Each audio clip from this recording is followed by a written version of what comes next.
BSTI Rangpur বিভাগের উপপরিচালকের অভিমত। আমি এর আগে আসছিলাম যখন ফ্যাক্টরিটা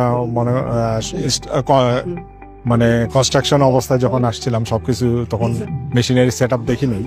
তো এখন উদ্বোধনের দিন এসে যা দেখলাম তা খুব ভালো লাগলো আর কি। তো হিসাবে এটাকে আমি অ্যাপ্রিসিয়েট করি যে রংপুর ডিভিশনে এই ধরনের টুকরা বা গড়ে উঠবে, তারাই আস্তে আস্তে পরবর্তীতে বড় আকার একটা ব্যবসায়ী একটা প্রতিষ্ঠান হিসাবে দাঁড়াবে, সেটাই আমি আশাবাদ ব্যক্ত করি।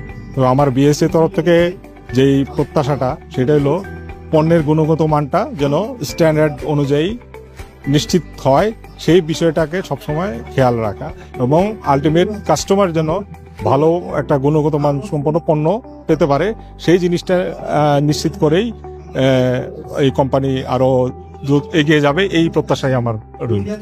কসমেটিক ইন্ডাস্ট্রির একটা ভালো একটা ফিউচার আছে, যেটা যেহেতু একটা ইন্টারন্যাশনাল বেশ কিছু প্রোডাক্ট বাংলাদেশের মার্কেট দখল করে রাখছে। সো লোকাল মার্কেটটা যখন আস্তে আস্তে গ্রো করবে তখন বাজারে এই প্রোডাক্টগুলা আস্তে আস্তে ওই ইন্টারন্যাশনাল প্রোডাক্টগুলোকে কম্পিটিশন করে তখন এটা স্টেবল অবস্থায় চলে আসবে।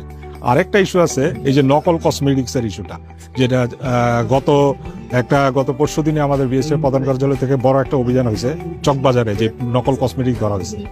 এই যখন লোকাল এই ম্যানুফ্যাকচারার গুলা যখন স্টেবল হয়ে যাবে বা দাঁড়ায় যাবে, তখন এই নকল কসমেটিক্স গুলা মানে আর এই সুযোগটা থাকবে না যে মানুষকে মানে গুণগত মান খারাপ পণ্য দেওয়ার ক্ষেত্রে আর কি।